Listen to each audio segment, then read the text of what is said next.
에베소서 4장 16절 말씀을 제가 봉독하도록 하겠습니다. 그에게서 온 몸이 각 마디를 통하여 도움을 받음으로 연결되고 결합되어 각 지체의 분량대로 역사하여 그 몸을 자라게 하며 사랑 안에서 스스로 세우느니라. 아멘. 이것은 우리 주님의 말씀입니다. 우리가 지난번 말씀 가운데 소명과 사명에 대해서 함께 나눴죠. 소명은 콜링이라고도 하고 부르심이라고 했습니다. 하나님께서 우리를 부르시는 그 부르심을 소명이라고 했는데 어디로 부르시느냐? 어디로 부르신다고 했죠? 예수님 앞으로, 예수 그리스도의 십자가 앞으로. 예수님의 십자가 앞으로 불러 모으시는 이유가 무엇이죠? 바로 그분의 은혜를 우리에게 입혀주시기 위해서, 죄 용서함의 은혜를, 그리고 하나님의 자녀됨의 은혜를, 영생의 은혜를, 그리고 이 땅 가운데 살아가며 하나님의 백성으로 살아갈 수 있는 그 은혜를 우리에게 주시기 위해서 바로 예수 그리스도 앞으로, 십자가 앞으로 우리를 불러 모으시는 것, 이게 바로 소명이라고 말씀드렸습니다. 그렇게 불러 모은 하나님의 백성, 하나님의 자녀, 그리스도인들을 세상 가운데 보내는데 무엇을 주어서 보낸다고 했죠? 할 일, 임무. 그런데 심부름. 하나님께서 우리에게 심부름을 맡겨서 보내는데 이것을 가리켜서 사명이다, 이렇게 말씀을 드렸습니다. 그래서 모든 그리스도인들은요, 다 동일하게 사명을 부여받은 존재예요. 하나님께서 우리에게 맡겨주신 일이 있다는 사실이죠. 그런데 이 사명은 크게 두 가지로 구분해서 봅니다. 일반 사명과 특별 사명. 이렇게 말하니까 좀 어렵죠. 은혜도요, 일반 은혜가 있고 특별 은혜가 있어요. 뭐냐면 일반 은혜는 모든 사람에게 동일하게 주시는 은혜가 일반 은혜예요. 하나님께서 천지 만물을 창조하신 창조의 법칙에 따라 부여해 주신 은혜예요.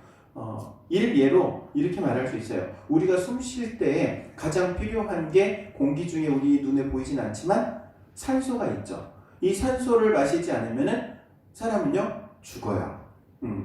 아무리 건강한 사람도 5분만 숨이 멈추면 죽어요.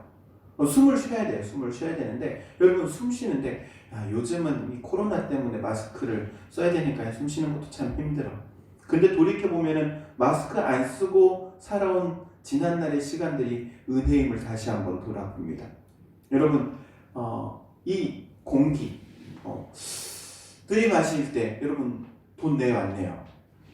돈 내는 사람 없죠. 그런데 앞으로는 이 공기를 마실 때도 돈 낼 것 같아. 우리가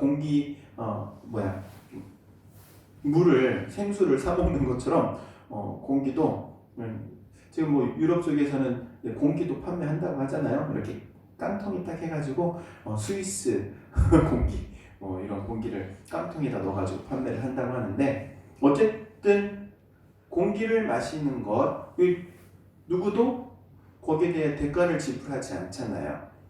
그냥 모든 사람에게 그냥 부여하신 은혜예요.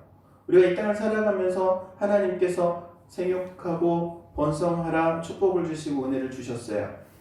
그래서 모든 사람들이 다 함께 누리는 복이며 은혜, 이게 바로 일반 은혜라고, 일반 은총이라고 해요. 모든 사람이 누리는. 그런데 특별 은총은 특별한 사람만 누리는 거예요. 어떤 특별한 사람만 누리냐? 예수 그리스도의 십자가 앞으로 부름받아서 구원받은 사람만 누리게 되는 은혜. 죄 용서함의 은혜, 하나님의 자녀됨의 은혜, 영생의 은혜. 이거는요, 그냥 예수 그리스도를 믿기만 하면 주시는 하나님의 은혜예요. 값을 지불하지 않기 때문에 하나님의 선물이라고도 하지요. 뿐만 아니라 우리가 하나님의 백성이기 때문에 기도하면 하나님이 들어주세요. 이것도 다 특별 은혜에, 특별 은총에 포함돼요. 그런데 이것처럼 사명도 일반 사명과 특별 사명으로 구분돼요.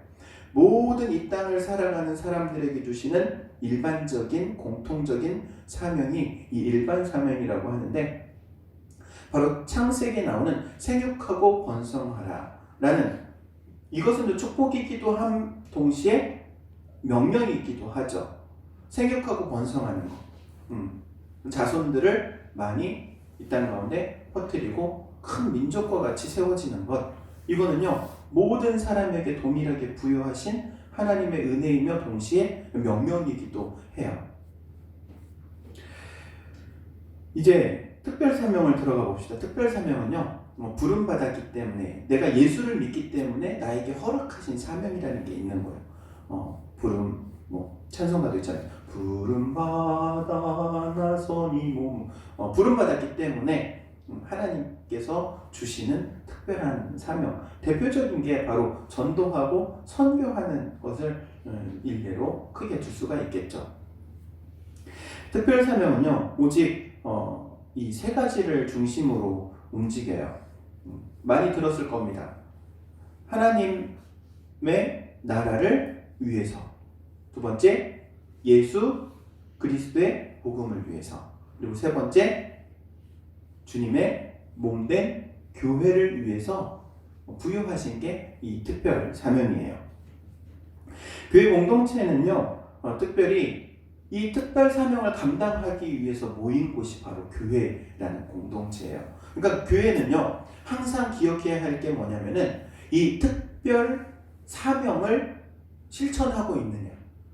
교회가 교회되는 것은요, 예수님께서 우리에게 부여하신 이 사명을 감당하고 있느냐. 감당하고 있으면 그것은 칭찬받는 교회가 되는 거고요. 감당하지 못하면은 책망받는 교회가 되는 거죠. 예수님께서 비유 가운데 이런 비유 하시잖아요. 달란트 비유. 1달란트 받은, 2달란트 받은, 5달란트 받은. 이 달란트는 재능이라고 이야기하지만 또 다른 말로는 사명이라고도 얘기를 해요. 사명을 주셨어요. 하나의 사명, 2개의 사명, 5개의 사명. 사명을 주셨는데 그 사명을 가지고 어떻게 지키느냐에 따라서 착하고 충성된 교회가 되기도 혹은 악하고 게으른 교회가 되기도 한다는 것이죠. 교회는요, 교회로서 감당해야 될 5개의 사명이 있어요. 여러분 요거 5가지는 기억해 놓으시면 좋을 것 같아요. 교회로서의 5가지 사명. 첫 번째는 예배. 예배가 사명이에요. 하나님 앞에 예배 드리는 것.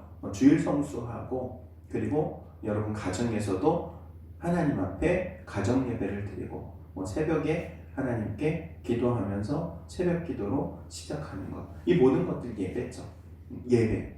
두 번째, 전도하는 것. 크게 생각하면 선교까지도 포함이 되겠죠. 영혼 구원을 위해서 힘쓰고 애쓰고 쓰고 하는 것. 그리고 세 번째로는 양육이 있어요. 양육. 온전한 그리스도인으로서 훈련받아지는 거예요. 훈련. 오늘날 그리스도인들, 교회를 다니는 사람들에 대한 세상의 시선이 어때요? 보기 좋지 않잖아요. 거의 욕에 가까운 말들을 많이 사용을 하죠. 기독교인이라는 말을 비하해서 개독교인이다 라는 이야기를 많이 해요. 그런데 그들이 그렇게 이야기하는 가장 큰 이유가 뭐냐면은 그리스도인이 그리스도인답지 못하기 때문이죠. 그리스도인이 그리스도인답지 못한 가장 큰 이유가 바로 훈련되지 않았기 때문이에요. 우리는 훈련돼야 돼요. 그리스도인답게 그리스도인의 모습을 만들어갈 수 있도록. 그리스도인이라는 말의 의미는 이런 뜻을 가지고 있죠. 초대교회 때 세상의 사람들이 교회의 사람들을 보니까는 예수님 닮았네. 그래서 그리스도인이라는 호칭을 부여한 거예요. 그냥 준 게 아니에요. 그리스도인이라는 말을 세상 사람들이 부여한 거예요. 야, 저 사람 살아가는 삶의 모습을 보니까 예수의 향기가 나네. 예수 닮은 사람이네. 그래서 호칭으로 부여된 게 그리스도인이라는 사실. 여러분 이것을 자각하면서 살아가야 될 줄로 믿습니다. 나는 그리스도인이다. 나는 그리스도인이다. 그리스도인을 닮아가기 위해서 그래서 뭐가 필요하다? 훈련이 필요하다는 거예요. 양육이에요. 양육. 그리고 네 번째는 섬기는 것. 섬기는 것. 세상을 섬기는 것. 교회가 모여가지고 복잡복잡 우리끼리만 좋으면은 그게 교회로서의 모습은 아니에요. 우리만 좋은 게 아니고 세상하고도 어울려져야 되고 세상하고도 좋아야 돼요. 물론 이 좋다라는 말의 의미가 세상에 타락된 문화와 함께 어우러져 가라는 의미가 아니에요. 세상 사람들과 함께 좋은 관계를 유지하고 살아갈 수 있도록 내가 낮아지고 그들을 섬기는 그런 삶의 모습을 보여야 한다는 거예요.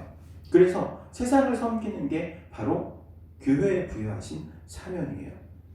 그리고 마지막으로는 교제도 사명이에요. 교제는요, 우리들끼리의 모임 가운데 이제는 하나님께서 내게 주신 은혜를 나누고 하나님께서 내게 응답하신 것도 나누고 내게 주신 축복도 나누고 간증하고 하나님을 자랑하면서 하나님을 경험하지 못했던 사람들이 야 나도 저런 하나님 경험했으면 좋겠다 도전받기도 하고 우리 가운데 신앙이 더욱더 곤고해지고 견고해지고 세워져 가기 위해서 영적인 교제를 나누는 것, 이것도 사명이에요.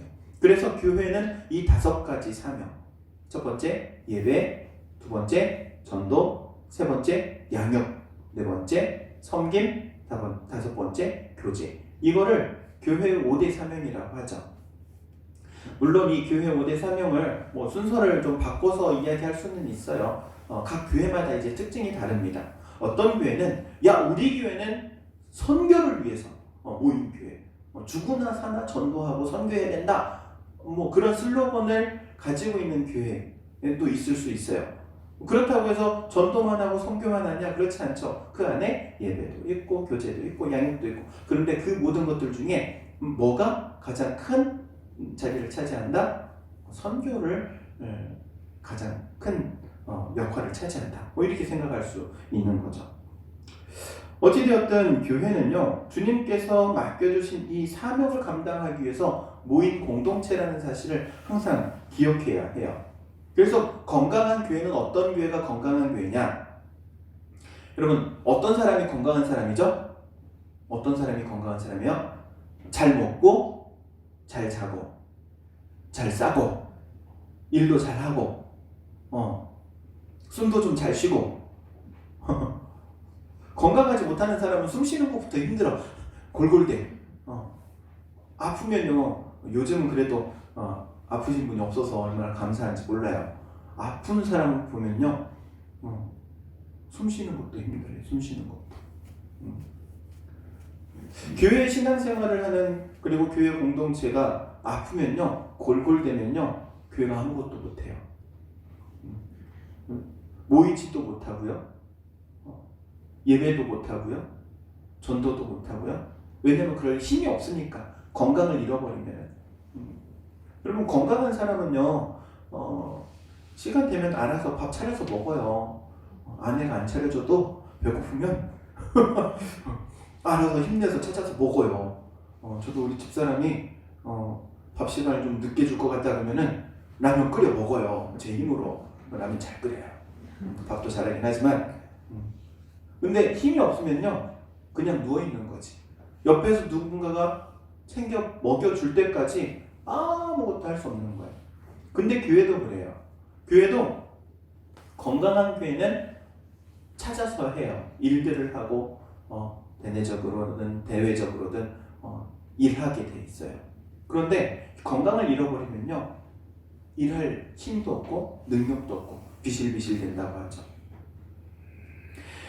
교회를 이루는 구성은 또 마찬가지예요. 신앙적으로 건강하냐, 신앙적으로 건강하지 못하느냐, 여러분의 신앙의 생활을 한번 점검해 보시기를 바랍니다. 예배, 아까 5가지 사명, 그 가운데 나는 지금 그 사명들을 어떻게든 한 부분을 감당하고 있고 그것을 위해서 힘쓰고 있고 애쓰고 있고, 그럼 건강한 사람이에요. 그것만으로도.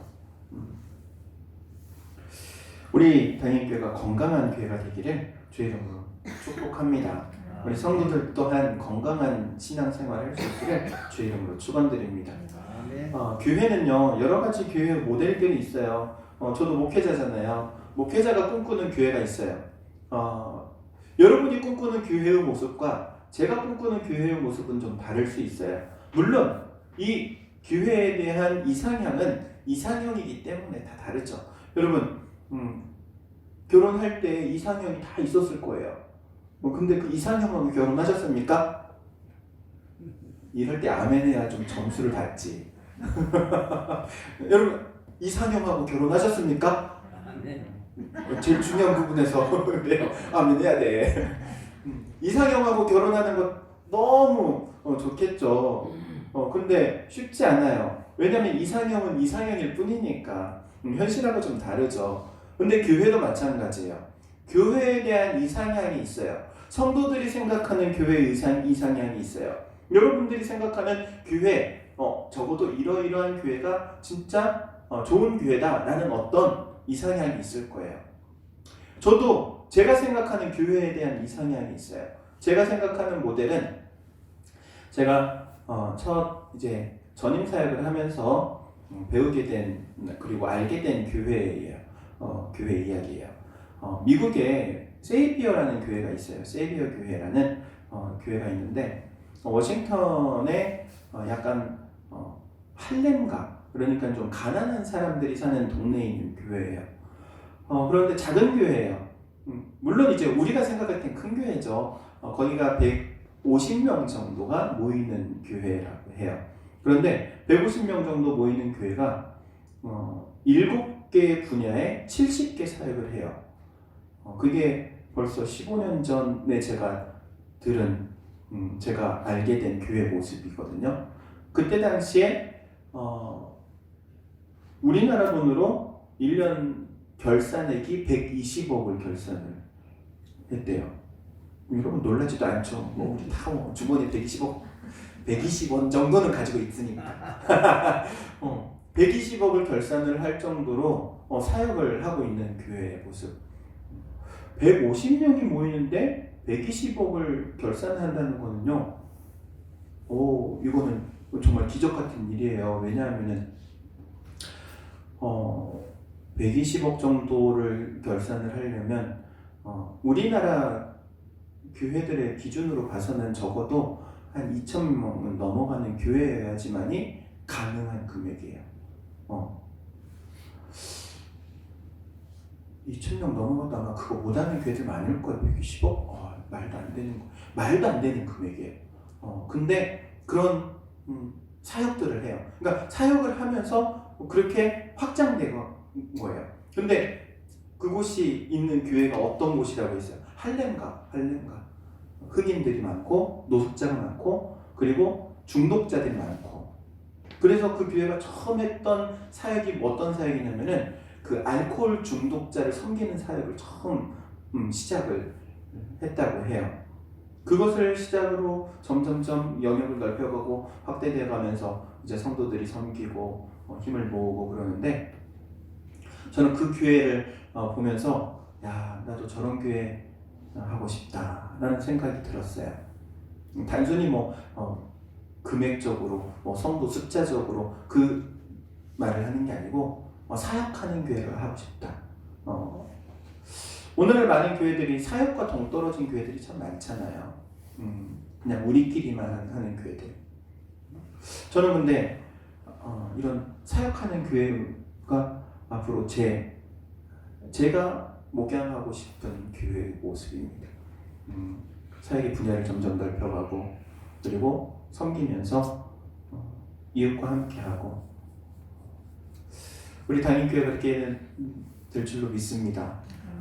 저는요 우리 담임교회 볼 때마다 느끼는 거지만은 우리 교회는 희망이 있다 생각합니다. 우리 교회에 비전이 있다 생각해요.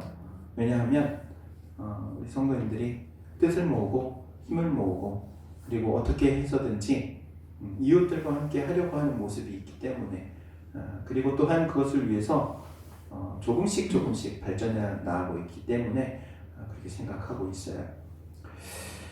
어찌되었든 교회는요 주님께서 주신 이 사명으로 하나 되지 않으면 분열되고 흩어지게 되어 있어요. 맡겨주신 사명을 감당하고자 할 때 힘을 모으게 되는 거고요. 그리고 모아진 힘을 이제는 나눠서 각 분야에서 섬기게 되는 것이죠. 우리 담임교회가 그러한 교회가 되기를 주의 이름으로 축복합니다. 마지막으로 이 말씀 드리고자 해요. 우리 담임교회가 앞으로 어떤 사역들을 해나가야 할지 기도하는 가운데 그런 생각들이 들더라고요. 우리 당인이 마을이 3개잖아요. 당인, 상리, 중리, 하리. 중리에는 이렇게 당인 교회가 있어서 여기서 예배를 드리니까 얼마나 감사해요. 근데 상리와 하리에는 예배당도 없고 모이는 곳도 없고 그런 생각을 해요. 코로나가 하루빨리 풀려서 노인정에서라도 예배를 드릴 수 있었으면 좋겠다. 당인 상리에 계시는 어르신들을 모아서 노인정에서 복착 모여가지고 예배 드리면 좋겠다. 그런 생각이 있어요. 그리고 그게 그려져요. 그리고 하리에도 마찬가지. 노인정, 마을회관 그곳에서 예배했으면 좋겠다. 그래가지고 주일날 9시 예배 드리고 10시 예배 드리고 11시 본 예배는 우리 당인교회에서 예배 드리고 할렐루야. 그런 날이 속히 올 줄로 믿습니다. 하나님께서 해주실 줄로 믿고 기도하면서 준비하고 있어요. 그래서 교회는 하나인데 세 개야. 당인 상리교회, 당인 중리교회, 당인 하리교회. 생각만 해도 신나. 재밌을 것 같죠? 나만 재밌을 것 같으면 안 되는데. 그런 교회의 모습을 그려가고 있어요. 이렇게 했으면 좋겠다. 건물을 세우는 것보다 더 중요한 건 영혼을 구원하고 또 하나님께서 구한 백성들과 예배하고 교제하고 그들과 함께 이웃을 섬기고 그러한 날이 속히 올 줄로 믿습니다. 그러기 위해서 우리 하나님께 모든 성도들 한마음 한뜻되고 또한 함께 중보하며 기도하며 나아가기를 주의 이름으로 축원드립니다. 기도하도록 하겠습니다. 사랑과 은혜가 충만하신 하나님, 은혜를 감사를 드립니다. 하나님께서 저희를 십자가 앞으로 부르시고 구원의 은혜를 덧입혀 주신 것, 하나님의 백성으로 또한 이 땅 가운데 해야 할 일이 있기 때문인 줄로 고백합니다. 우리가 교회 공동체원으로서 하나 되어 맡겨주신 사명을 감당하고 주님 앞에 설 때 착하고 충성된 종이라 칭찬받는 성도, 칭찬받는 교회가 되게 하옵소서. 예수님의 이름으로 기도하옵나이다. 아멘.